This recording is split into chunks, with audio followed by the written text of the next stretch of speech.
This is the Way Podcast. The militias needed to have a heads up that I was coming. I personally think that it, like in chess. So that's how deep the addiction goes. I've been incarcerated most of my life. Having a conversation with Or they've been given no option, either join or die. Snipers, and it was a military. The film is famously visually gorgeous.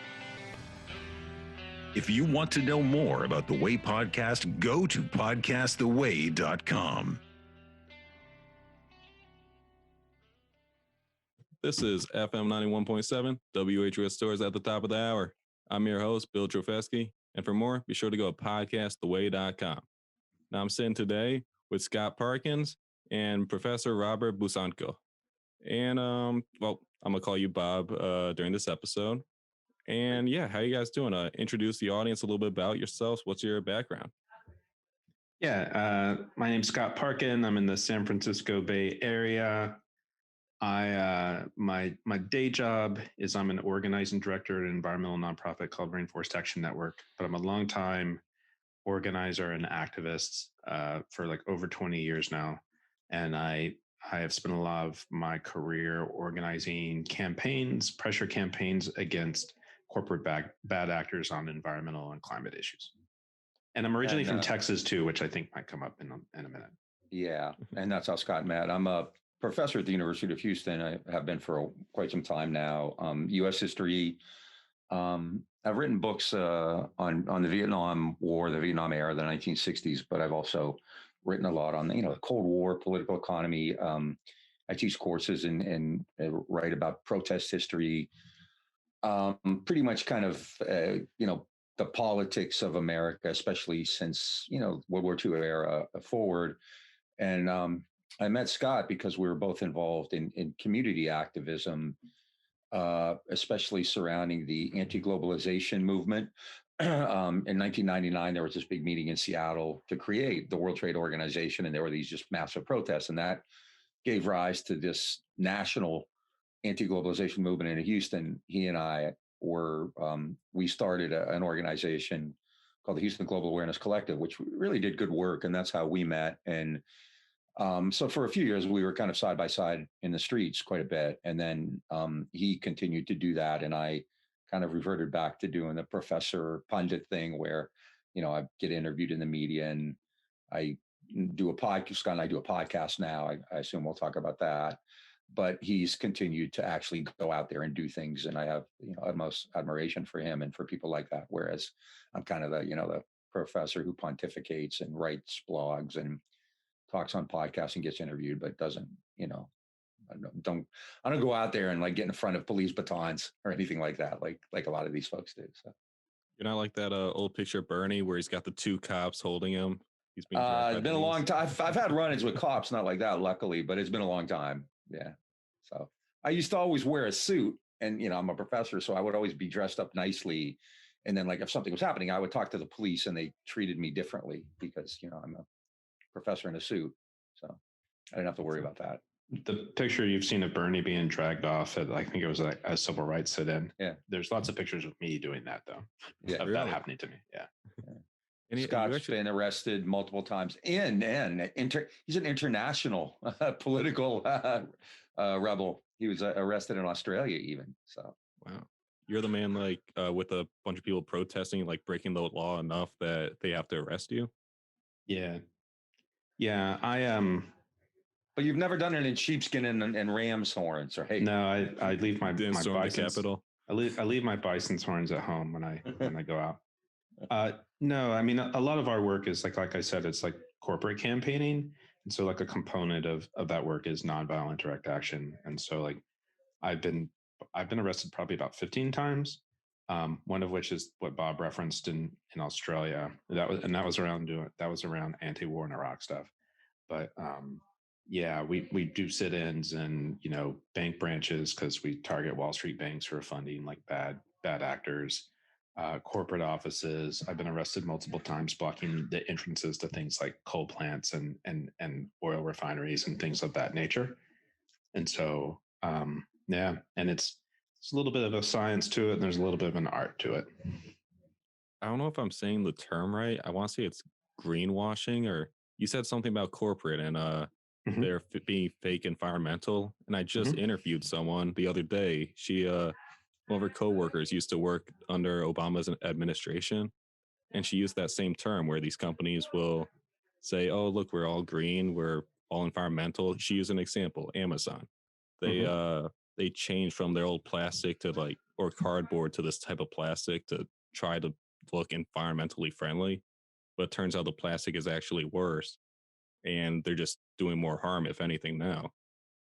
Yeah, greenwash is a pretty common term in my world. And so what greenwashing is a public relations strategy. And so, and we're in the midst, I mean, two things is that we're in the midst of ecological collapse. We're in the midst of like catastrophic climate crisis going on right now.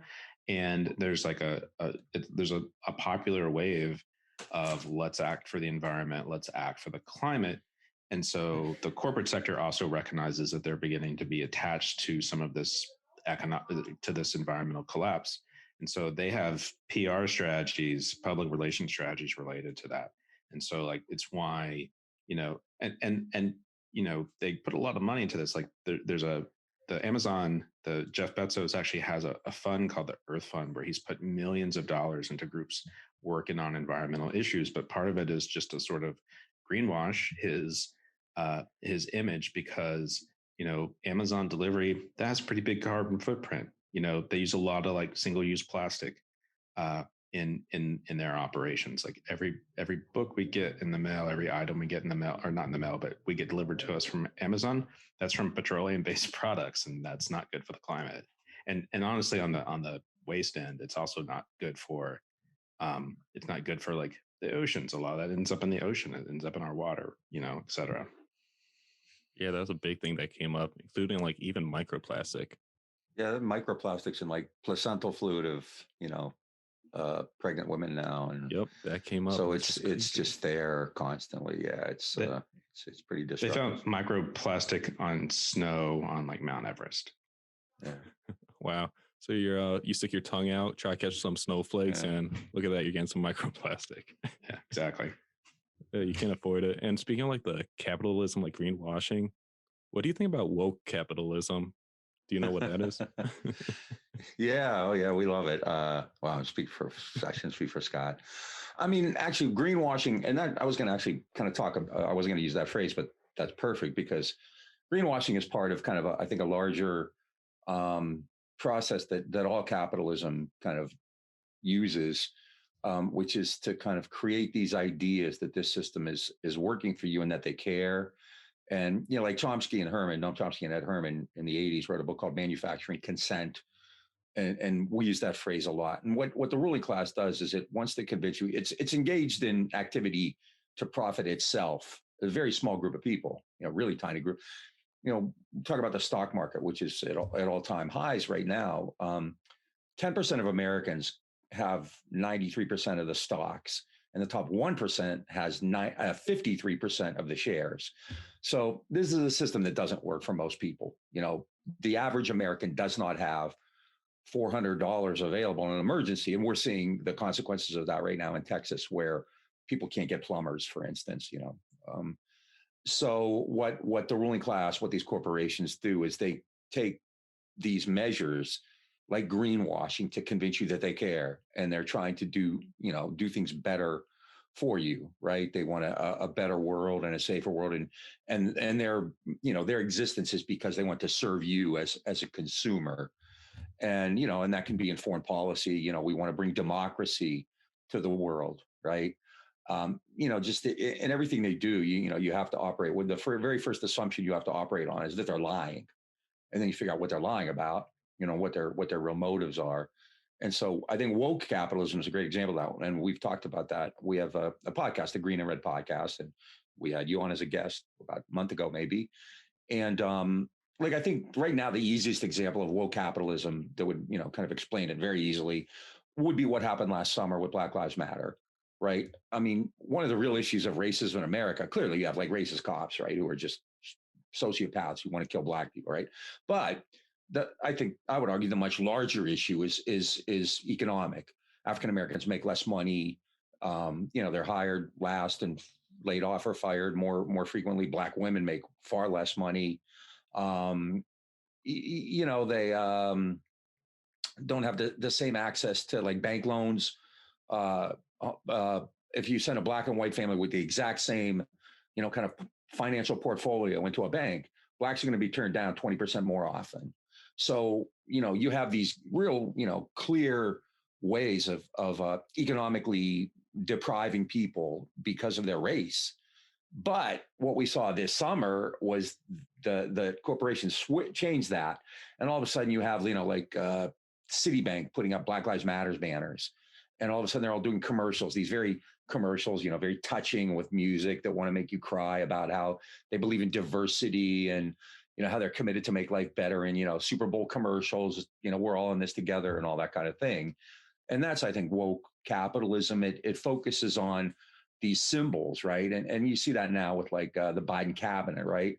We're the first cabinet ever to have a black Secretary of Defense and to have a woman in this position and a South Asian in this position. And essentially these people are going to be involved in, wide scale global repression, right? So if you're on the receiving end of a drone attack, do you really give a damn if it comes from a black Secretary of Defense or a white Secretary of Defense or a woman who's Secretary of Defense? And we call that woke empire on our show. Woke imperialism or woke empire, woke militarism, woke capitalism. I think, but that's a really important way of manufacturing consent. Oh, isn't that beautiful? Look at what they're doing, right? And you focus on those kind of peripheral symbolic things like, diversity. I'm not making fun of diversity. I think it's essential, but I'd rather see a diverse group of people entering, good schools or universities or getting good jobs than, maintaining empire. So I remember seeing a comic where it's like a Middle East, it's like a 2-panel comic where they're being bombed, but then the second panel is I heard the next bombings are gonna be from a woman president. Oh, makes you feel better, huh? Yeah, exactly.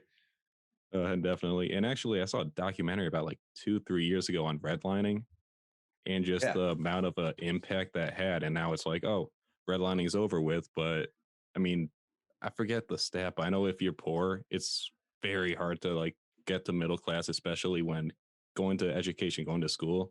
You're going to have a 4.0 in some public schools, but then you have a, say, 3.3 in like a richer public school and it's valued better because you have more AP, you have more ECE courses. So people getting 4.0 in these lower poverty schools are having trouble getting into absolutely no way Harvard or like Yale unless you're insane in every other demographic. But it's just hard to get into like decent colleges in general. The main way wealth is transferred is through home ownership because your family, your parents, your grandparents, whatever, bought a home way back, and it accrued. It got worth a lot more. It gained value, and so that $100,000 home might be worth $500,000 now. So that's $400,000, $500,000 you can pass on to your children. Well, after World War II, and I forget the name of the guy who wrote the book on this recently. Really good work. I mean, this wasn't just coincidence. This was a government program to keep neighborhoods segregated. And so now you had a lot of families which were, kind of working class, middle class, whatever you want to call them, after World War II, who did quite well because they owned homes that gained value. And they were able to pass that on to their kids who are now doing quite well. African Americans, that couldn't happen to them. So this idea of, something like neighborhood segregation, your zip code, if you follow demographics enough, and all this stuff is online and like the Census Bureau or the Department of Commerce, the Department of Treasury, if somebody says, this is my zip code, within an hour, you could know a hell of a lot about that person, a whole lot about that person. And I remember hearing too, like, so the redlining happens, but then they sort of open it up so Black people in these poor areas can then move into those suburban areas, but then that lowers the value of those suburban areas. Yeah. So then it's like, oh, well, now round two, if anything. Yeah. All right. So before the show started, you guys are both in Texas, and I mean, you had the snowstorm.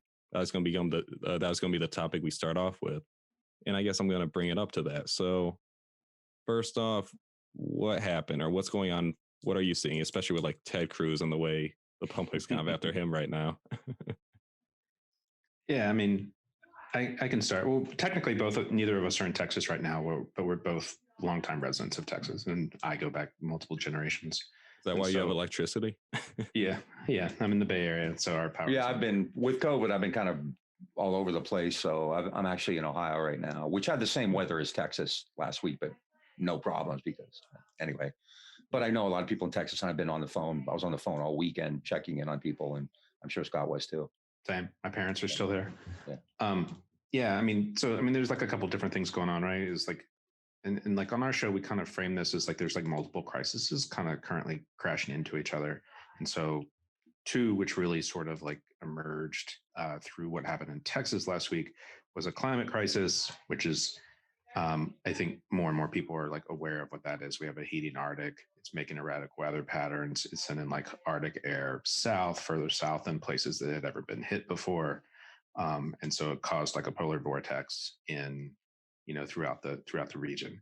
And then the other crisis that we talk about a lot is this sort of political crisis. And like it's most obvious in like things like the Capitol riot.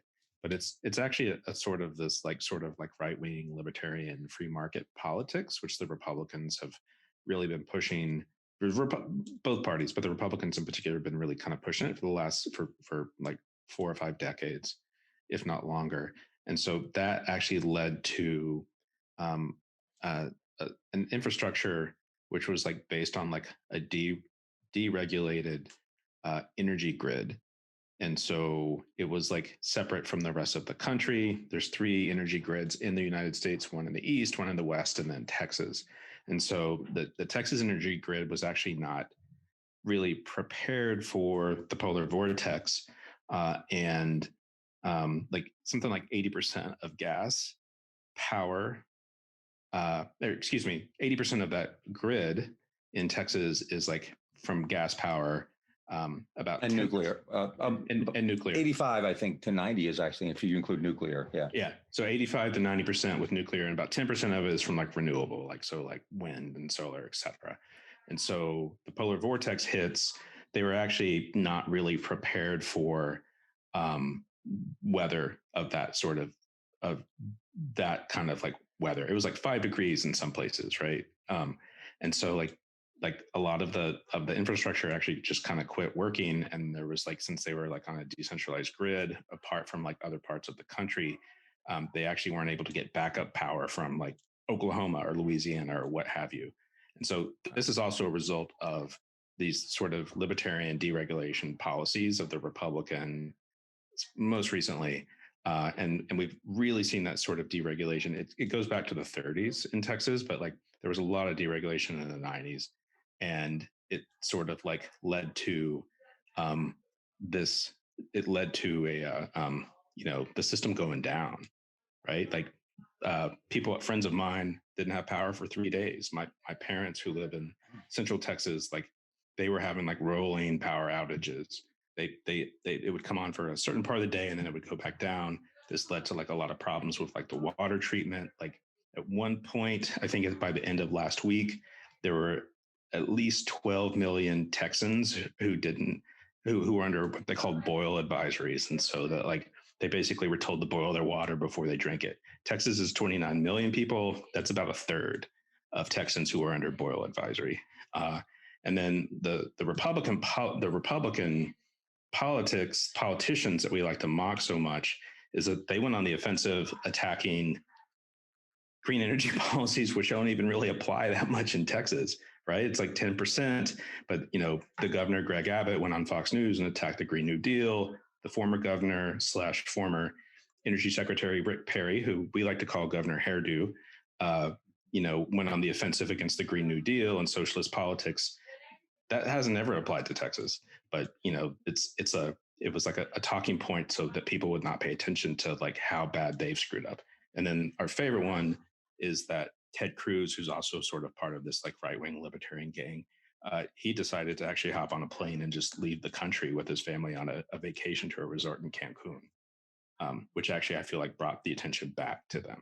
So yeah, because he had to help his kid on the plane, but then the kid's okay flying back. The whole story is falling apart. And now one thing about these guys, and in a perverse way, I kind of admire it, is they double down, like they're not apologizing. Like, how liberals and Democrats are always apologizing and they're embracing the defense of these guys, they're caught red-handed. And, so today Cruz went on the offensive and said his wife is really pissed off and the people who are criticizing. So they're on the, like they did something that's utterly unimaginable, inexcusable, and they're now on the offensive about it. And I don't want to go into the detail, and I suspect you have a younger audience anyway, but a lot of this would be connected to things like the Enron disaster. And if you're not familiar with that, it's far too complex to explain. But there's actually a good documentary called The Smartest Guys in the Room. But Enron is a Houston-based company, and they were really kind of really important in getting this kind of next phase of deregulation. What happens in most places, utilities are owned publicly. They're run by the county or the state or whatever. In Texas, everything is private. And so it's all market-based, which means you're buying what you need that day.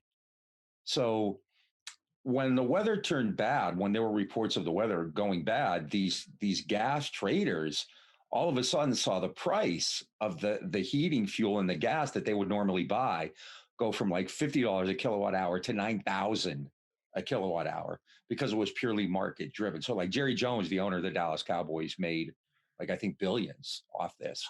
So everything is market driven, which means when there's a crisis, like in this would never happen in Connecticut because you guys have winters and you have public ownership. And so they've been prepared for it. Like, one of the reasons that water became a crisis in Houston, and because people were saying, leave the water dripping. And my first instinct coming from the North and living here for a long time was, don't worry about that. Your house will keep your pipes warm.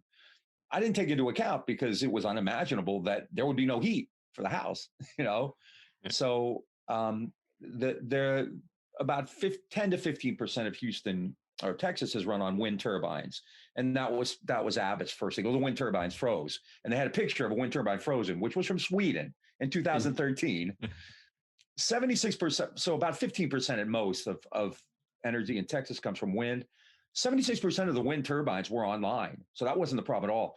75% of the other forms, the coal, the fossil fuels, the nuclear, those were down. And there were these pictures that looked like a scene from some weird sci-fi movie where these power plants were frozen over. They had big like icebergs in them, right?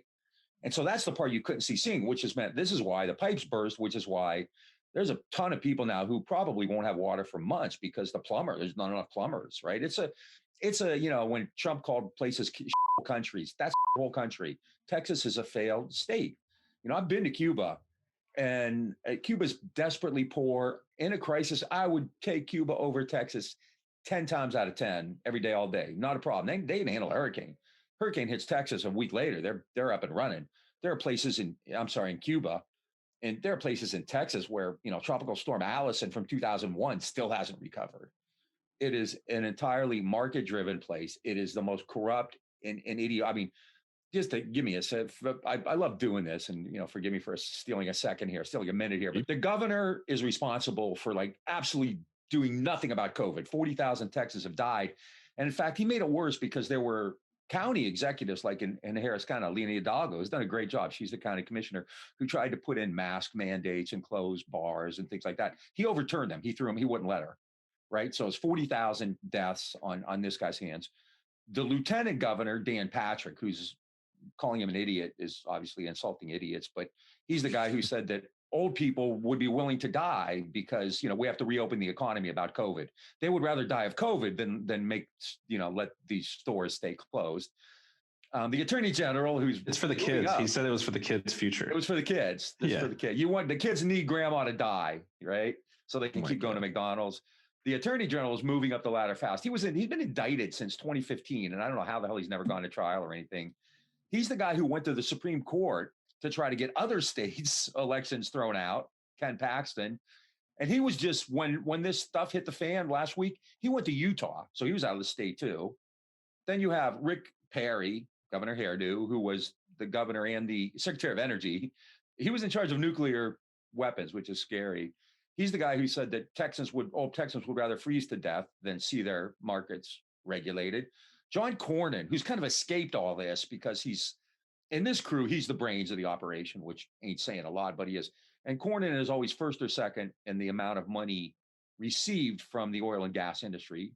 Ted Cruz is either first or second if it's not him. Cornyn is like in the pockets of all these, oil and gas guys. And then there's Ted Cruz, who's just, just the most disgusting, odious. There's an old joke about, a boy who kills both parents and asks the court for mercy because he's an orphan. And that's Ted Cruz. Like, no matter what he does, he tries to pretend he's the victim. He's just this big, flaccid, fetid bag of pus. I'm trying to keep it clean. And he's very unpopular with his colleagues in the Senate. Lindsey Graham in 2016 actually said that if someone shot Ted Cruz in the well of the Senate, would anyone care? Right? He said if the trial were held in the Senate, that person would never be convicted. Yeah. And like me too. I was going to bring that up. Yeah. and like, he's a notorious dirtbag self-promoter. Even his Republican colleagues don't like him. And like, he gets bashed by Trump so much during their campaign, and then he just flips like his whole family, and they just says, "Oh, that's politics," and then just goes under Trump's wing. It's funny, like that's my first thought today when this, my wife is really pissed off. Is like, your wife is pissed off about this. Trump called your wife a dog, and you never even said anything about it, and she's mad about this. Not the fact that her husband is this gelded, bag of who lets Trump walk all over him. What gets me too, and this is large. I mean, Trump's part of this too. Ted Cruz is from Harvard, and Ted Cruz is brilliant. Just ask Ted Cruz, right? He would refuse to work with law clerks who went to like Brown and Dartmouth because they were mini Ivies. They weren't as good as Harvard or Yale. And yet, like he represents, like Trump, he's claiming to represent these poor farmers and these poor people, right? I mean, Ted Cruz is the most obnoxious, condescending, elitist bag of crap in the Senate. And he, represents a really poor state. And yet, and he has nothing but contempt for these people. And that's kind of a woke capitalism in a way, right? These cultural issues are really kind of part. I mean, he's not woke, but I mean, it's this kind of emphasis on things like cultural issues, whether it be school prayer, or they're coming to take your guns, or, they're going to make you have mandatory abortions, or, death panels, which actually do exist under a private healthcare system. So anyway, my rant. But get me going on Texans, and I've been there a long time. The Texas State School Board on history books. We could really go off about that. The Texas State, I remember a few years ago I was doing interviews on this. The Texas Board of Education made it mandatory that you include the Bible as the basis for like the Declaration of Independence and Constitution, and that you teach like the story of Moses and Jesus in the history of Texas, stuff like that. And one woman had this bizarre thing about how like Obama was teaching people to be gay and there were dinosaurs at the same time. And so this is like, and I've been there a long time, and I mean, it's getting better. And Harris County, before we came on, Houston, Texas it's amazing. This is not the same place, it was 20 years ago when Scott and I met. Like it's really as progressive, I mean, the local officials are more progressive than San Francisco's, so that's kind of cool, and if you like barbecue, it's a great for that. I bet. I feel like it's also like rural versus urban. Like, so you go to Houston, you go to some of the cities, and you'll see that progressive, a lot of people moving into Texas. It's becoming the new hot spot. But then you forget, well, there's also that whole population on the outskirts that's probably that advocating for that Bible in the history books, or that culture too. Yeah, absolutely. The big cities tend to be very, Austin, Houston, Dallas. Dallas is, I mean, from the time you were there, I mean, that's remarkable, because Dallas has now become a fairly reliably, I mean, it's democratic. It's not like radical, but it's changed. But you have like in Western Texas, there are like hundreds of really small counties. They only have like 3,000 or 4,000 people in them, but they'll vote like 90% Republican. So like, the Democrats will win these big win in these big cities. But, in those areas, like along the border and in Western Texas, the Republicans get 85 to 90% of the vote in those places. And a lot of it is just this cultural stuff, guns, and, they're coming to get you and this and that. So it's, I mean, an example of that is last week during the freeze, there was a mayor of a city called Colorado City, Texas. His name's Tim Boyd, who basically posted a rant on Facebook, basically saying that all his constituents in this small town were lazy, and this is like the product of like socialist government, and they should, only the strong survive and the weak will perish. And it's like pretty much like, framed it up pretty well. And then he resigned, of course, but. Hey, he resigned. Ted Cruz hasn't resigned. I give Still waiting on that. Yeah, he's probably going to run for Senate or something. And keep in mind, Cruz also was like maybe the main instigator of the January 6th riots. So let's not like forget to credit him with that. There's so much going on. It's hard to keep track of it all. I love that pinning the blame. You'll see like this is what your grocery stores will look like under socialism when like the COVID thing struck, or there's something I want to say like Texas. I think that just showed up as it, and it's like, no, that's today, regular day, regular capitalism. It's not. How are you going to say that?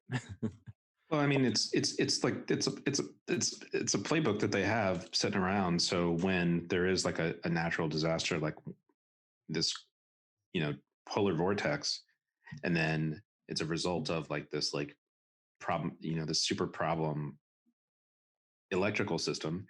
But the PR machine is like really efficient, and they know exactly what to do. And so they're like, grocery store shelves are bare because of capitalism, but like the PR machine puts out it's because of socialism. It's if anything, they got at least their PR machine down. Their disinformation machine. Think about the chutzpah it takes to blame the Green New Deal isn't law. Like I was like, my first thought is, I must have missed that vote. Like Green New Deal doesn't exist. It's not a thing. You can't blame it. It's like blaming men from Mars, which are at this point more real than the Green New Deal. Right. No, it's, I mean, I've been there through Tropical Storm Allison, Katrina, which was in New Orleans, but we had a lot of spillover in Houston, Hurricane Ike in 2008. Countless, the Tax Day flood, the Memorial Day flood, they name them by whenever they occur. And then Harvey, right? All of these were, kind of, they had the similar impact, right? And nothing happened. Nothing happened afterward. I mean, in between Allison and Harvey, over 100,000 square miles of green was gone. So they took the green away after a tropical storm and mass flooding. I mean, Harvey, there were a couple of retention ponds in West Houston. If those had breached that whole city, it would have been utterly catastrophic. And nobody does anything, nobody does. And no, there doesn't seem to be consequences. Everyone's like, oh, is this the end for Abbott? Is this the end for Cruz? In a sane world, yeah, it would be, but I don't know. I mean, and this is something I think Scott can talk about more than me because he's talked to parents and he has family there. There is a fury right now in Houston, in Texas, that is bigger than anything I've seen in the past. And when these things happen. Wait, theory? Like what theory? Fury. Oh, fury. Anger, fury. Yeah. Yeah. The one thing I'll say is that like growing up in Texas, I would say there were a lot of people who were just apolitical or they were Republicans, and like increasing number of people who I know who were apolitical are, hardcore anti-Republicans, and lots of Republicans I know who are like kind of just moderate people, but they voted because they wanted their taxes reduced or whatever. And now that we've had after like a decade of people like Cruz and Trump and et cetera, they all voted for Biden. And there's a shift going on there. It's still, like Bob said, like especially in the rural areas of West Texas and like Northeast Texas, it's still like going to be like a hard battle to overcome. But like it's inevitable. The cities are growing. It's a cheap place to live. So lots of people from like places like California and New York are moving there. Cities like the suburbs of Dallas, for example, lots of corporations have relocated their operations there, and those are people coming in from California and New York, and so like they might be a Republican in New York, but they're definitely not a Republican when they get to Texas and see what's going on. Elon Musk moved from California to Texas. Scott, you're not sending us your best people. Yeah, it's true. Joe Rogan did the same once he got a Spotify deal. Oh, really? Jesus. Yeah, he saved a lot in like the taxes for that. There's So no state. There's no state tax. Oh, really? I mean, what's Connecticut? Connecticut's like the highest in the country, isn't it? Like, Oh, yeah. Yep, top 5, easy. Yeah, there's no state tax in Texas. So, there's no income tax. No income tax, which means it's sales taxes, which disproportionately hurt the poor. So it's a rapacious, ugly place in that regard. Yeah. Wow. And also, I saw a stat the other day. Like you guys were talking about like the parties and like you said New York Republican versus Texas Republican. Yeah. I want to say like 47% of Republicans said they'd leave the Republican Party to join the Trump Party. Yeah. So you have like this Republican Party that's sort of going to the right side, but then I feel like you have the Democratic Party that's sort of in this limbo of trying to go progressive, but also catering to the right side. And I will say this, AOC became a hero in Texas this week because Texas politicians generally sit on their ass and don't do anything. And she raised, 5 million, 6 million now. And she came to Houston the other day, and a lot of lefty people were kind of condescending. Oh, it's just charity. Like, I mean, Scott and I, the people we know tend to be politically very similar to us. And they're pretty like, they love it. Like people are dying. So I think it's kind of, what's the point of whether AOC raised money? I mean, I think she's really stepped it up, and Beto O'Rourke too, made calls, checked in on people. So, and you said I'm dying. I heard a story of an 11-year-old who died from hypothermia. Yep. I mean, there've been like 60, I think at least 60 dead already. And, who knows? They could be old people in their homes who haven't been found yet, homeless people, houseless people. But AOC really, that idea that the state failed us, which is always there. And it's something that, we point out. And we had a great show with an activist the other day from Austin, which was really cool because one of the best things I've ever heard actually is like these people in Austin kind of started getting organized last year when COVID started to do mutual aid, right? To, blankets and food and stuff. And then when the George Floyd uprisings began, they got bigger and better organized. And those kind of ended. But when this happened, boom, they were right back at it because they knew what to do. They had the infrastructure already. And they said, right now they're saving lives. And when this is over, they're already there and they're already organized, and they'll start doing politics, like going after the people who caused this problem. And the issue there is just to get the freaking Democrats out of the way, because that's always kind of, I think, an issue, because, they don't want a bunch of, radicals from Austin and Houston criticizing. I mean, the Democrats would like to regulate the energy markets so that it doesn't happen. But there's no way they're going to have like a public takeover of utilities or anything like that. But I think, and Scott can speak to kind of the which I think is really important, the opportunities that crises like this create. And the right wing understands that so much better.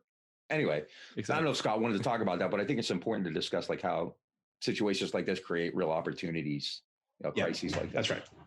Yeah. I mean, I think Naomi Klein actually talks in her book, The Shock Doctrine, actually talks about how when we would see like an economic disaster or an environmental disaster, something like Hurricane Katrina in 2005, or something like the economic crash in 2008, 2009, that sort of thing, is it was like an opportunity where the right wing would kind of come in with a whole bunch of different ideas about how to like, the reason this is happening is we need to like privatize or like deregulate, certain things. And they would kind of come in with that. It's called the shock doctrine, right? And it's like, the thing about it is like right now we're going through actually a lot of shocks, right? Like climate crisis, political crisis, pandemic, there's an economic collapse going on right now. And so like the ruling class is actually responding pretty quickly to, to kind of stabilize themselves. And that's what, that's actually a big theme on our show, is that we talk a lot about what the ruling class and how they're responding to things. And, they look for stability. And so stability means that basically people are out buying things, and they are, and so therefore they're able to kind of keep their power, their ownership, all that sort of thing. But also when these shocks happen, it's also an opportunity for like the forces of movement. There's a historian that Bob talks about a lot named Arno Mayer, who talks about the forces of order. So that's like the ruling class. And then there's the forces of movement, which are like people who are seeking to do change. And so we're in a moment right now. And honestly, I feel like this is like a little bit where the Green New Deal comes from. This is where the climate justice movement, which is fighting pipelines across the country, is coming from. It's where people who are advocating for Medicare for all are coming from. And so these forces of movement are actually on the move right now. And maybe in 2005 around Katrina, and maybe around the economic collapse in 2008, we didn't really see that, but we've actually really sort of built up these movements who are now responding to these shocks. And I feel like the Capitol riot was actually just a classic example of that, is that we saw the National Association of Manufacturers, while rioters were still in Capitol Hill, putting out press releases saying that Trump needs to be removed with like the 25th Amendment or whatever. Jamie Dimon, who's the CEO of JP Morgan Chase, one of the biggest banks in the country, was, one after the election responded that this is, as far as we're concerned, the election is settled. And then during the Capitol riot, they were also putting out things like Trump needs to pay for like this, the rioters, and Trump needs to actually, be held accountable for what happened, while they were trying to certify the election. And so so we're sort of in that moment. Texas is another example of that. It's like we've had this like this regime of deregulation going on there, and look at how people are suffering. Right? People are without power. People are without water. People are freezing to death in their beds. And so we're sort of in that moment. It's a weird thing to say because everything feels so dire, but it's also like this is the moment where we can move in and take advantage. I think that's what AOC and Beto, like on this kind of bigger level, Beto O'Rourke, are doing. But like people every day in the streets are doing that. So I feel like that's the case. We keep having these shock situations, like coronavirus comes, and some people were saying, "Oh, Bernie Sanders, this was Democratic primary times. Oh, he's gonna come back in the polls because Medicare for All fights COVID. Well, not fights it, but you get what I'm saying." Then the other day, GME, GameStop, that stock booms, and then what do? Robinhood, and I think another app shut it down, so you can't buy more GameStop. And then what happens? The stock goes back down. Some guy was on the news the other day saying it could have reached $1,000. Like if it kept going up, why not? So I feel like there's these shock opportunities, but none of them are able to really just break through the top. Where the people with the wealth or the people controlling the system, it's hard to break through all that control. Yeah. And that's important because, you keep getting this myth, this romantic myth that there's this free market system, or that the government needs to stay out of the economy. Nothing could be further from the truth. Capitalism is actually based on government support. The government from the 17th, 18th centuries onward have decided what industries will be funded, whether they'll be funded with like tax breaks or subsidies. I mean, the government will decide which companies exist, which succeed, which fail.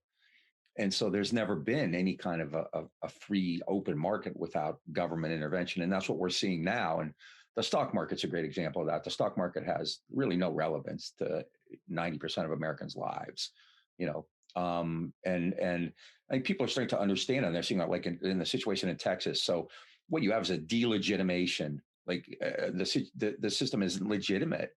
The mainstream media, the New York Times and Washington Post, love to write about Venezuela or Iran or Cuba. They never mention the sanctions or embargo when they do this. But now what they're doing is they're describing situations that you can find in American cities, like the idea that, you got a big, huge electric bill and you can't pay your utilities, or, your pipes are frozen and they burst. Like for poor people in America, that's kind of life. That's not like, it's a huge thing now because it happened on this massive scale, but there are like mega millions of Americans who deal with that every month. They'll pay the gas bill this month and skip the electric bill. And then next month they'll pay the electric bill and skip the water bill because they don't have money for it. And the pipes will freeze. And for that reason, I heard a saying the other day where it's expensive to be poor. Oh, absolutely. Well, I mean, think of banks now, unless you have like, in some banks, it's like $2,500. You have to pay a monthly fee. They take your money, and you have to now because you can't pay bills. You can't walk in and pay cash in most places. So, there's a fee. And if you don't have, who has $2,500? I mean, most Americans don't have $400. So there is absolutely, there's a poor tax. You can't buy better products that might last. So you're going to buy, work clothes that, might fall apart in a year. Whereas, somebody with some money can buy Carhartt or LL Bean, like poor people don't do that. They can't do that. I mean, when COVID struck, I remember reading vitamin D is good for COVID. I went out and I bought like a year's supply of vitamin D, and I bought it for my family because most of them are like, well, I can't afford vitamin D, something like that. Can't afford to go to a doctor. Oh yeah. Being poor is very expensive and in fact, deadly, I saw 1 in 3 GoFundMe's are now for medical bills. Yeah. That's insane. Like, a kid from my high school the other day, I got an email. He actually got diagnosed with cancer. So I pitched in some money and he had everyone else in the town pitching in money. But why are all of us why do we all need to pay money for this kid to basically, putting it lightly, not die? Stay alive. I've given money to a lot of people who I have no idea who they are on GoFundMe. Friends will say, hey, so I'll send them $20. It's bullshit. I mean, it's utterly, and that's what Texans, I think, are seeing, that there actually is a function because, one of the things that Reagan really started this, he came in and said, government's bad and we need to get rid of it. He said the biggest lie ever is I'm from the government. I'm here to help you. The government can do nothing that's good. And so we've seen this, erosion, and that included Clinton and Obama. They were really Clinton especially weren't really any different. So it's this bipartisan thing. And there used to be a public life, a public sector, which took care of things like that. Every city had a public health department. Look at the COVID vaccines. I mean, where do you get it? Do you go to CVS? Do you go to Walgreens? Do you go to the grocery store? The county health department doesn't know what it's doing. I mean, in Cuba, again, to go back to that, which is a really, really poor place. There are pharmacies. You just walk in them, and you don't pay. There are hospitals. You walk in them, you don't pay. So, people there are poor. Yet their medical system, unless you're a rich American, is actually better than, for the typical American would in a Cuban medical system would say, oh man, things are way better here. So yeah, absolutely. It's in, and, I think they're afraid that people are starting to see that because, these are not small mistakes. Like Texas isn't just like, oops, that's not, spilling a glass of milk. It's a catastrophe. Yeah, but with Medicare for all, one of the rebuttals I hear on the other side is basically we have the best healthcare system in the world right now. Some people will say that's just because of the way it operates versus other countries' Medicare for all. And then other people will say too that longer wait times if we implement that here. So would we have to worry about that? I mean, do you know much about it or more than I do, Scott? Or, I mean, I the last 2 years, I told you, I think the first time I've been a visiting professor in Venice. So I've spent a lot of time in Italy, and the most right-wing politician in Italy would not touch the public health system there. I mean, just nobody would get rid of it. They would be so it's politically just stupid. No, I mean, no, if you're, if you need your hip replaced, you'll probably have to wait. If you have cancer or you need heart surgery, they're going to get you in. You don't have to wait. I mean, I've had family members with cancer wait 2-3 months just to start chemo and radiation. And but in Italy, I mean, I've talked to just normal people who, like spent a month in the hospital with pneumonia and never got a bill. That's the one saving grace from COVID. Nobody's bankrupt in northern Italy because of COVID. Nobody's broke and lost their, everything they've saved. One thing I'll say about those sort of talking points that get put out about things like Medicare for all is like, I'm always questioning what's the source of where those talking points are coming from. Bob actually earlier on said that, if it's coming from a company or like a capitalist, then like you definitely should like be like super you should be skeptical. And when the Clinton healthcare proposal happened in the early 90s, the Republicans mobilized around that because they realized that actually that could be good for like poor people and working people. And it was a super privatized, pro-insurance, pro-medical industry bill. It was like a corporate sellout bill, but it was still a lot better than anything that existed at the time, but the Republicans were so afraid of like a political win there that they put all these talking points out. They had all these advertisements with like doctors saying how it's like gonna like, you're gonna be waiting 6 months to have heart surgery and things like that. And so I honestly feel like those are talking points put out by the insurance industry, by the by medical associations where their doctors want to still continue to make a lot of money, and pharmaceutical industry, that sort of thing. And so I'm super skeptical of that. Yeah. I mean, I also have like being a campaigner fighting corporations, I actually just see how they're, they work with they're professional disinformation people. So. And issues like that. And I think climate change is the same. And what we saw in Texas, it's like, it's a very simple question. Like, is this a good system? Is it working for you? Like, do you like go around and ask Americans, like, do you like your healthcare? And, politicians say, oh, people don't want to give up this healthcare they love. And like, I'm not hearing that. Everyone I know is saying their premiums have gone up, their deductibles have gone up, they're paying more every month for their prescriptions. I have a friend of a friend who can't get cancer treatment because Blue Cross, whoever it is, I don't know, won't authorize this new level of cancer treatment, right? So they're basically, that's a death panel. I always thought it was striking that Americans supported Obamacare is junk. It's a horror. It's a garbage system. But Americans support it because that's how bad our system is, that something as bad as this was an improvement, I'll say this. I also find it quite interesting that people are like really critical of other countries' healthcare systems, like Cuba, et cetera, when a third of GoFundMes are for people to be able to pay medical bills. Yeah, that's right. And it's, medical poverty is like a real thing. And medical tourism. Most bankruptcies aren't. Isn't that the biggest source of bankruptcy? Yeah, I was Google searching it right now. If you saw me look out to the right, I had number one cause of bankruptcies in America, and you beat me to it. Oh, okay. I'm pretty sure it is, and it's a significant number. Yeah. Because of that, just like medical bills, like say cancer, like we said before, or any other surgery you need, bankrupt. I hear stories where you can spend your whole life saving up, do everything right, get a 401k, Roth IRA, well-paying job, and then, something came up and now I'm dirt broke. I can't send my kid off to college, and that's a whole nother thing. I have a good friend of mine who's also a colleague, and he's married to another good friend of mine who's also a colleague. And these are like, nonprofit professionals who are like, they're pretty well paid and pretty gainfully employed. They have a small daughter, and he recently got diagnosed with ALS, which is Lou Gehrig's disease, which is a pretty devastating disease to have. And it's just like they've had to do a GoFundMe because they can't, like, even with insurance, they can't actually cover the amount of cost that's coming at them. And that's sadly for people who have like these dire health issues. It's the reality of this country right now. So the lesson is like, if you're dying, max out every credit card you have, don't pay your bills, take all your money out, go to Vegas, have a good time, just honestly, don't that seems like the way to go. No, it's really an inhuman and there's this kind of, to be sort of philosophical about it, like, how many people enjoy life?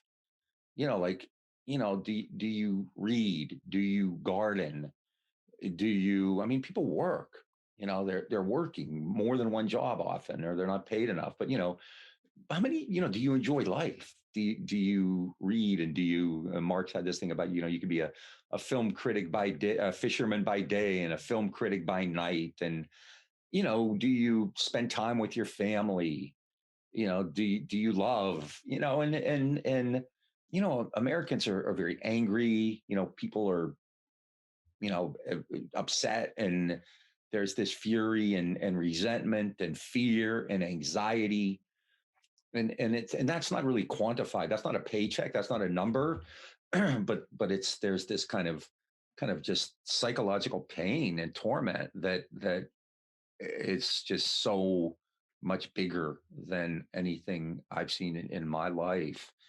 And that's the worst part, was we talked when you were on, about like someone at your age and your position, you're about to graduate. And, that's a scary world out there. And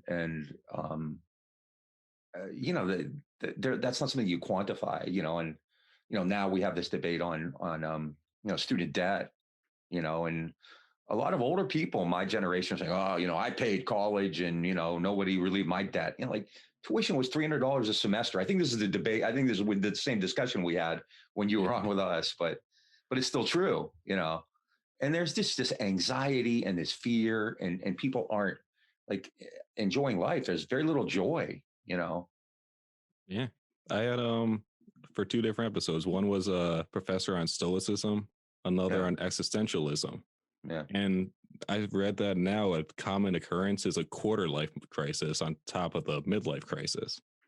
Oh yeah, they never end. You did just keep going. They just morph together. Yeah. The life crisis, just call it that. Yeah, it's just life. Yeah. And just this combination of everybody's trying to find their purpose in life, and everybody's so existentialism, trying to find your purpose in life, stoicism, don't stress out too much about everything that's going on. But then you graduate, you're trying to find a purpose in life. You have all this debt to stress out about. It's a tough market. The middle class is dying. Unemployment's at a high because of COVID. And just this big setup for failure, big setup for just pure stress where, like you said, you can't focus and enjoy what life is. Binge watching 3 seasons of a TV show on Netflix becomes your weekend, instead of hanging out, going to the park or whatever, taking a bike ride, it's I mean, I think, it was very bleak, but we are seeing, especially young people, kind of get out and do things far more than we've seen, and I know that's Scott's world. And every time I go off on these tangents, he, always kind of points out that, I may be describing kind of the keyboard world, the social media world, but in the real world he inhabits, there are people doing things, Yeah. Although I will say, because I saw a stat the other day, another 1 in 3. So 33% of Americans now are suffering from like anxiety and depression because of this COVID epidemic, which I will say I'm glad to see that new cases went from 300,000 down to, I want to say 33,000. Yeah.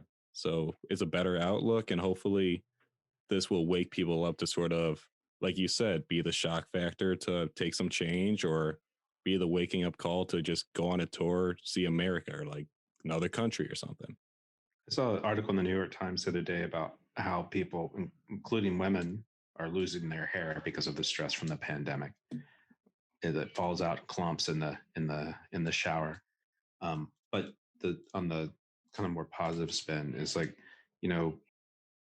last June, people had been basically in quarantine for about 2 or 3 months at that point, and then the George Floyd uprisings happened, and like I've never seen such energy. I mean, I went out and participated in lots of protests. Everything from like dancing on smashed up bank branches to like just marching with like in marches organized by like youth of color, like teenagers, 15-year-olds would organize like these big rallies here in Oakland. And so like, I also feel like there's like, I'm skeptical about the crises that we're dealing with right now, but I'm also like have hope because like all these kids are like fighting back. A lot of people, not just kids, but lots of people are fighting back. So one thing I want to bring up too, before we run out of time in the end, was you guys are socialists, or that's what you keep saying. But I feel like a lot of people are worried about that term because I'm an anarchist, just to clarify. Oh, anarchist socialist? All right. Oh, you're muted. You're muted. I'm muted. People love to have me muted. Yeah, I've called myself a socialist my whole life, but I'm, not. I'm sorry, my printer just went on, kind of on its own, the ghost in it. So I'm sorry about the noise, but I have great respect for anarchists, and there's a lot of socialists who are useless and I can't stand. So yeah, I'm not big on that, but yeah, I'm clearly on the Marxist left, not the woke left. I'm not that woke, but I'm not the woke capitalism. not the woke. There's a woke left too. So, but is that like the neoliberal? It's I didn't want to go into it.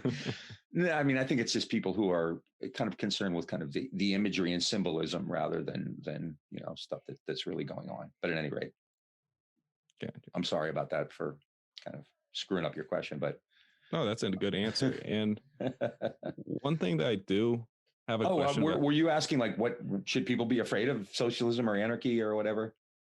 Well, that what like your point was, or I have two tangents to go off in, but okay. First, I guess I'll say the Black Lives Matter movement. I think you just mentioned again too. What? So it was a strong movement, and I think it helped get Joe Biden elected. But then, how come it just sort of died off right there? Did any change actually come out of it? Did it die off? Or is it still going? My view on these things is that, we have lots of labels for lots of things, right? Everything from socialist and anarchist to like movement or whatever. I actually tend to see these. I tend to see like what people often call a movement as a moment. And so we had this moment in like June and July around, the murders of George Floyd and Breonna Taylor. It's kind of died down a little bit. We started kind of seeing it pick back up because it could have potentially really gotten even bigger if Trump had somehow gotten away with stealing the election. It's a sort of quiet movement that's gone away until the next thing happens. And then when we have the next outrageous police murder, or we have the next outrageous thing that like a crazy capitalist politician does, then, we'll see it again. And I think that's a kind of good thing to remember. Over the last 10 years, we've seen these moments. We saw Occupy Wall Street in 2011. In 2014, we saw like uprisings around the country around the murder of Michael Brown in Ferguson, Missouri. In 2016, we saw a huge uprising around Standing Rock and fighting the Dakota Access Pipeline. I would say in 2017, around the inauguration of Donald Trump, there was like a lot of movement stuff going on. And so I think that like the movement doesn't mean it's in the street every day. The movement means that there's people out making things happen in a lot of different ways. And it's everything from distributing, food to houseless people, to like knocking on doors to make sure that your elders aren't freezing in their beds at night, to protesting, to chaining yourself to pipeline construction, all of that. It's the continuous movement waiting for something to, let's address this. Yeah, I think we have this sense of the civil rights movement that way, where we kind of have this idea that from 1954 to 1965, there was just stuff going on every day. And that wasn't the case. There could have been local things happening, but when we teach the movement, we tend to look at like these major kind of milestones, right? The Rosa Parks or Little Rock, the Central High, the sit-ins and the Freedom Rides or Freedom Summer. Selma, but there was stuff, the Edmund Pettus Bridge. Yeah, Selma, but there's stuff going on that whole time. Today, just not long before we went on, I saw that the police in Rochester who put the bag over the guy's head and killed him were not charged, right? And the police in Buffalo who pushed over a 75-year-old guy and gave him a concussion, made him bleed, were not charged. So, those situations have a chance. So, on one hand, and I always point this out, and I sound kind of Pollyannish, people are being held responsible more than they ever have before. So if some woman sees a guy in Central Park watching birds, she gets in trouble now, so that's good. And police have been fired and they have been indicted, not nearly to the extent, but that would have never happened a few years ago in Columbus, Ohio, not long ago. Black guy walked out of his garage and this cop who was also a minister and who does sermons about how great violence is, shot him dead. That policeman's been indicted for murder. Now that's an easy call. That's like murder one, but 5 years ago, I'm not sure that would have happened. So there's that. At the same time, they're still killing people. They're still getting away with it. Liberal politicians will complain about defund the police, like Obama and Pelosi and all these people blame defund the police. And they never say a word about the police who are killing people every day, or these DAs who aren't getting charges, or these grand juries. So, it's still going on. Black Lives, whatever it is, Black Lives Matter. The civil rights movement, I think, was because of this basis, especially in the churches, had an organizational level that Black Lives Matter probably doesn't have. But, they were out there. Millions of them were out there, and they were going toe to toe with these like heavily armed, sometimes not even, identified forces of the state, these forces of order, and they didn't back down. And that's not going to end, because police aren't going to stop killing people, and DAs aren't going to stop not filing charges, and grand juries aren't going to stop, like in Louisville, which is like the Louisville police force is as corrupt as any, which, I never saw coming. So that's not ending. So as long as that keeps going, then the people are going to keep going too. Okay, that's a good answer. It makes sense. I think that's good for that topic. But I want to bring it back to Scott. Why are you a anarchist? That seems kind of like a shock name. Really? It's pretty common in my circle. Okay. Why am I an anarchist? And when you say anarchy, do you mean like pure no government, pure like No. what? And like what is the definition of anarchy too? So it's a two-parter. Mm-hmm. It's a good question. I would say that what anarchy is not like an absence of government or authority per se, but it is to me, it's a process where people are like horizontally or collectively making a decision. And so when you have like a more like top down sort of system, like you do in this country, or what you do in like most workplaces, like where you have a boss, etc., is like as an anarchist, I like to see that, there is actually an opportunity that I would like to see there to be like a space for like kind of more horizontal organizing. So that's like one part of it. And so then coming from that space, if you're like anti-authoritarian, then there's a whole bunch of like, vestiges and structures of authority in this country and in this world. And so, people often confuse the word anarchist and anti-fascist or Antifa. And so like, if you're an anti-fascist, it means you're just against fascism. It doesn't necessarily make you an anarchist. I know lots of people who are liberals and lots of people who identify as like communists who are like Antifa or anti-fascist. But if you're an anarchist, then you're going to oppose like an authoritarian sort of like system that like a fascist would support. And so that means that you are in like a level of resistance to those authoritarian sort of like those authoritarian structures. And so maybe that's like a far right group like the Proud Boys, who are like kind of pro authority, pro fascism, pro violence against a lot of people. Could be, a boss, and in your workplace, it could be, it's most definitely against like politicians, particularly, right wing politicians, but like also like liberal politicians, etc. Wouldn't that be something like a Medicare for All is like a government run program? So would it apply to that too? Yeah, potentially. But I also like, I'm also like see myself as a bit of a realist, and I mean, well, as a realist, I don't know if we're going to get Medicare for All, but then I would also say that like as a realist, I feel like privatized, free market healthcare is like way worse than Medicare for All. Yeah, I don't think anarchists would have much of an issue with a socialized Medicare system. Yeah, I mean, I don't. I mean, one quick thing, there's a whole bunch of different strains of anarchism, and so one would be like anarcho-socialism, who would probably like be pretty down with Medicare for All.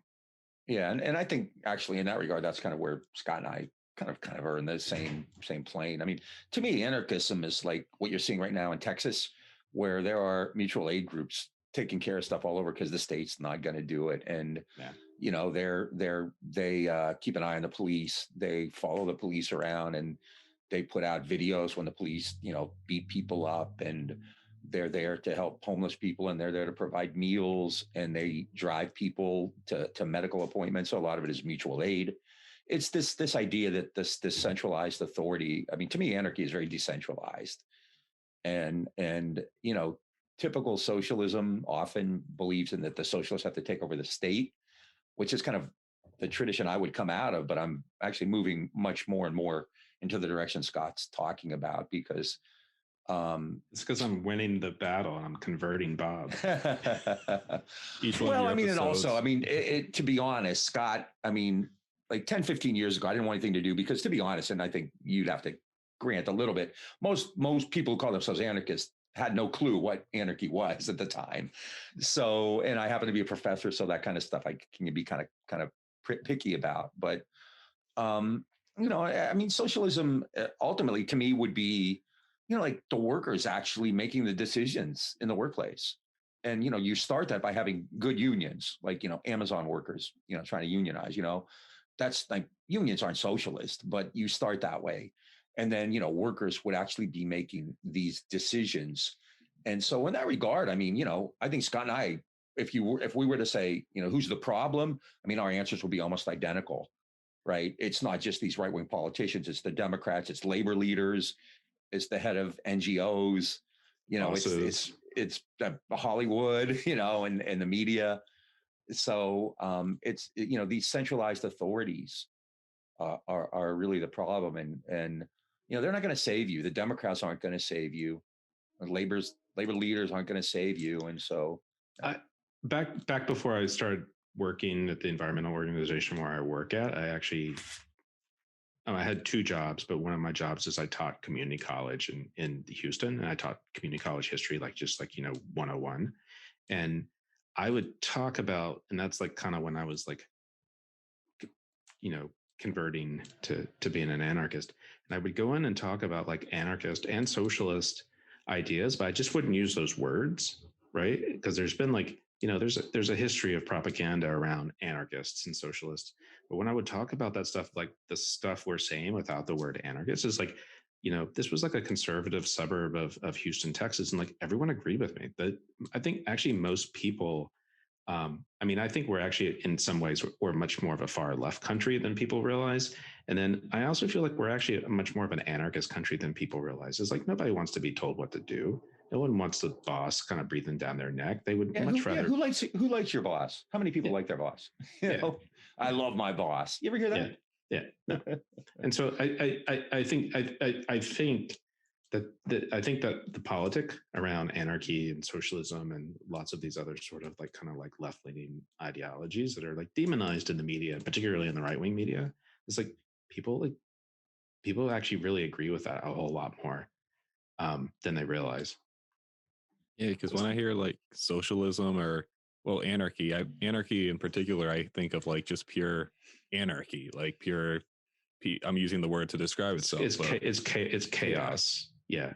Whereas like anarchy, the political ideology is like basically like these ideas around horizontal decision making, mutual aid. Not chaotic at all. Not chaotic at all. It's actually very orderly. It's just it's just not dictated by someone above you. Kind of like more of a democracy, like more of a everybody votes together. A common term that is used in anarchist circles around decision making is called direct democracy. And so like where we our political system is set up is like we all vote and give power to a person and then they go make decisions for us. Clearly that's not working out really well for us right now. But when we talk about direct democracy, it's like you're in a workplace, you're in a neighborhood, you're in your community and you are making decisions which, are hopefully helping yourself and others. I have a fair amount of friends and family who are Trump supporters and even like flat earthers, QAnon. And a common theme I hear is they're sick of the Democrats. They know the Republicans are bad too. They're sick of the corporations. They're sick of the media. They're sick of everything being corrupt. It's just odd to see you guys say the same exact thing. Just the only problem like that I agree with. I agree that the Democrats and Republicans need to get better and the media and it's corrupt and et cetera, et cetera. But it's just seeing the same picture, but then taking the two complete opposite sides. No, the left has done a lousy job. Years ago, a year or two ago, this guy I know sent me a video and I started watching it. And the first 10 minutes, like, yeah, I agree with this. And it ended up being a QAnon video. And then because after about 10 minutes, it made this flip to like JFK was going to save the world and they murdered him. And now Trump is blah, blah, blah. But up to that point, it was about the military industrial complex and Wall Street corporations. Like, yeah, absolutely. So, yeah, there is clearly, and there's always been this line where, in 2016, I can't tell you, and people I talked to in other industrial cities like Michigan or Detroit or Pittsburgh said the same thing. Here in Ohio, people I know said, I like Trump and I like Bernie Sanders. Those two care about me. Like no one said that about Hillary Clinton. Nobody would ever say that about Hillary Clinton. She's calling him deplorable, right? So, I think there is that idea, and the left has done a pretty lousy job of doing anything with that because the liberals, Democrats, not like people like Scott and I, but they have such a vested interest in this corporate structure. I mean, that's theirs. Wall Street has always been way more Democratic than Republican. You can't tell anybody that because they just don't believe you. Big D Democratic.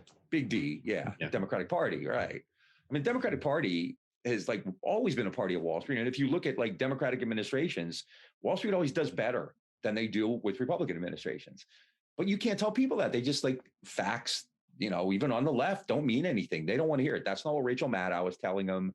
That's not what they're hearing on Crystal Ball or, Jimmy Dore, or I don't know what they might on that. But my point is, that's true. And the right wing has done a much better job of telling people these are your enemies. Now, the irony, of course, is that the people who run those right wing institutions don't care at all about those things. Like I said about Ted Cruz. Ted Cruz thinks that people from Dartmouth and Brown and Cornell are scum. So he surely doesn't care about rural Texans at all. He would never go. Trump during the riots on January 6th was watching it on TV, complaining about the way those people were dressed. They were tacky. Wow. They were low class. Look at the way they're dressed, right? So, but they're able to convince people I'm on your side, even though they have nothing but contempt for him. And one other part of this, and I'm really rambling. I'm sorry, I've stolen all this time away, but one thing that I think is legit, and I heard it in 2016, and I still hear it. And this is one part that like a lot of Trump stuff is scary. It's QAnon, it's racist, it's ugly. One part I think is legit is they don't like elitists and they don't like experts. And I cannot disagree with them on that. I mean, there are a lot of people who come off really condescending and we're here and we're going to tell you what to do. And they're very elitist, and you do not do that to working class people. Like I'm a professor. I'm part of that, and I don't like it, And so, I mean, that part is legit. And the right wing has really latched onto that. And the COVID thing was part of it. Oh, those elitists, those experts want to tell you what to do. They want to tell you you're not allowed to go out.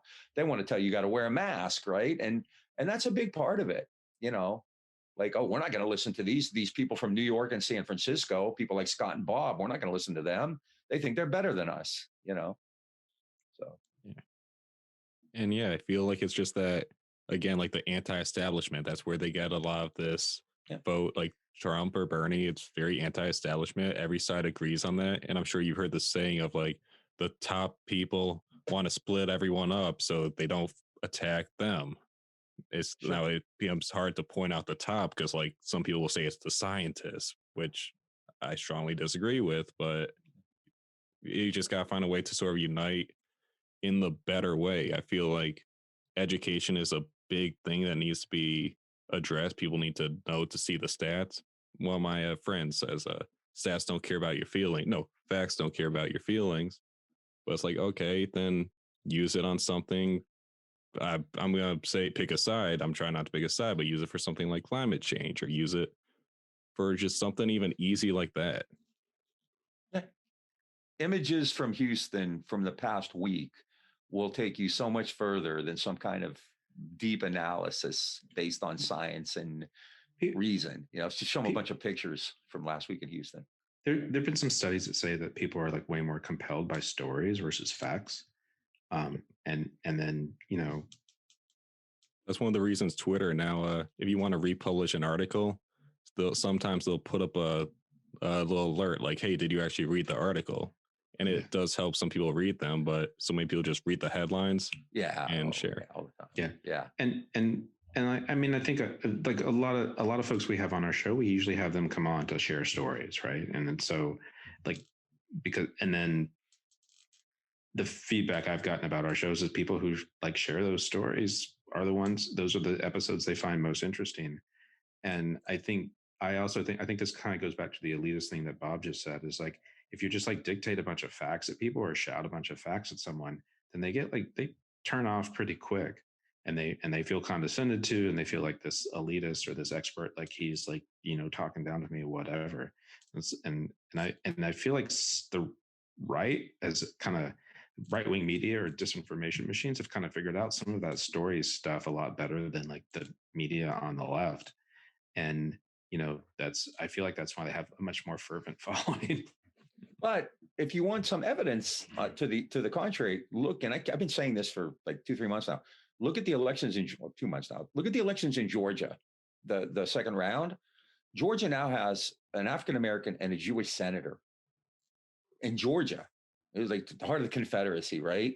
And the Republican campaign consisted of they're socialist, they're the radical left, they're going to defund the police. And it didn't work. in Georgia. So you now have two Democrats in Georgia, African-American and a Jewish senator, who were just smeared and said every day they were smeared. They're radicals. They're going to get rid of the place, and they won. So you can do that if you're assertive about it, and you just stand your ground and you don't run away. But to what Scott said, I mean, that the story of the guy who got the $16,000 electricity bill, I'm telling you, that's not going away. And if the 11-year-old kid freezing in his trailer, yeah, a little kid, like AOC's right about what happened on January 6th. They need to remind people of that every day. It's not like get past it. No, every day. Josh Hawley, Ted Cruz, Mo Brooks, Boebert, Green, all of those people, every day you have to be reminded that they went in there trying to kill Mike Pence, every day. And it's the same with what happened in Texas last week. Every day, remind people they didn't care about you. They didn't care literally if you lived or died. And in fact, they went on vacation in Cancun, where they didn't even see the need for some kind of symbolic BS about like, let's give soup, open up a soup kitchen for poor people, for people who are suffering and starving. They didn't even care about the PR, the optics of it. He's doing that now, by the way. Yeah, there's lots of water bottles. But did you see who he did it with? It was for police. I didn't see that. I didn't. Yes, it was for cops. He went to a police unit and did it at a police station, a precinct. Right? Yeah, of course he did. Right. I was thinking it was going to be the River Oaks Community Center or something. That's why AOC, even among like radicals who normally aren't really all that thrilled with liberal Democrats, AOC right now, like, man, the people in Texas are they're cool. They're good with her. They love what she did. She actually did something. She raised $5 million for the food bank. She showed up. It was a photo op. Of course it was. She's not a revolutionary, but she actually did something. And people who normally would be turned off by her kind of politics now, say, hey, she did something that people in Texas didn't. They didn't do anything. It would have been smart for the Biden campaign to have deployed her to go campaign for them in places like the Rio Grande Valley. Oh, they wanted nothing to do with her. Biden's going to Houston in a couple of days. Yeah. But this is one where, I mean, you could say, well, the Democrats couldn't blow this, but they could. They're the Washington. I don't know. You're too young. I don't know if you've ever seen the Harlem Globetrotters, but they always play against a team called the Washington Generals, which purposely loses every game. And that's the Democrats. They're the Washington Generals of politics. Like, no matter how good it looks, they're going to lose, I hear it's their worst nightmare because now they have the House, the Senate, and the presidency. They got power and they're afraid, Yeah. They're like, oh, now we actually have to. We have to do something. Yeah. Yeah, those checks. Oh, if we win Georgia, we'll pass $2,000 stimulus checks. Yeah. Oh, now $1,400. Oh, now if you're at this salary, it kind of goes down a bit. And the thing is, first of all, it's not their money. The Fed's just going to create it. The Fed's invented, like, I don't know how much, oh my God, like 8, 10, 20, I don't know, trillions. The Fed just creates money. It just invents it. So it's not their money. It's not like who cares about the deficit? It's just money that you're inventing. And there's no downside. It's not like people are going to say, no, don't send me money. Who's going to turn, like, there's no political risk. There's no economic risk. It's just a no-brainer. And they apparently don't have brains, and I mean, it makes sense. But that's America. I mean, if you look around at Americans, they're all for that. The government, sure, send me a check, give me health care. Yeah, my grandmother, she hasn't worked in the longest time since COVID. I'm like, keep collecting those unemployment checks, keep collecting those what are they called? The $2,000, $1,200 checks, stimulus checks. Keep collecting that as much as you can. Stay safe. Stay away from COVID. Yeah. And also, you said Ted Cruz, he didn't want to do any symbolism or anything like that. I saw symbolism in when an issue comes, people who can will just go away from the issue and just go live somewhere else where they don't have to worry about the issue. That's what I see. Well, yeah, anyway. I mean, in Texas, that's what they do. And so far, they've gotten away with it. So we'll see. Sounds good. All right. Well, thank you very much for coming out to the show. I think it's about time to wrap it up. Do you have any final thoughts or any final remarks you want to tell the audience? Listen to the Green and Red podcast and follow us. Bill was a guest not long ago. So the Green and Red podcast, Green and Red Medium. I have a blog called afflictthecomfortable.org. Scott knows the social media stuff way better than I do. Yeah, if you want to check us out, we're on like most podcast platforms, Apple, Spotify, etc. And then we also have we put most of our episodes on YouTube as well. And then our website is greenandredpodcast.org, and we're reposting everything there. And so please check us out, as we are a small but growing podcast in the world. For the audience, you'll see if you're listening through the podcast versus the radio, you'll see a link for that in the description. And yeah, start with episode 70. I just have a feeling that's a good episode. A great episode. It was a great episode. It's a great episode. One of the best ever. Perfect episode. It was perfect. Perfect. Phenomenal. Put down the Hall of Fame. A stable genius episode, in fact. So yeah. And yeah, so wait, is there like any final remarks you want to tell the audience? Anything you want them to leave within their head? Yeah, we've been actually talking a lot about organizing lately. The sort of like, talking about the Black Lives Matter movement, but there's like lots of different, organizing threads going on in the world. And so there's a quote that we've been throwing out lately, which is Stokely Carmichael, who was like involved in Black Power, civil rights movements in the 60s. And he said, organize, organize, organize. And so, that is how we need to go forward as we go into the roaring 20s. Yeah, organized action is much better than fear. All right, sounds good. Well, again, Scott and Bob from the Green and Red podcast, thank you very much for coming out to the show. And this is FM 91.7, WHUS Stores at the top of the hour. As always, deuces. This has been The Way Podcast. If you want to know more about The Way Podcast, go to podcasttheway.com.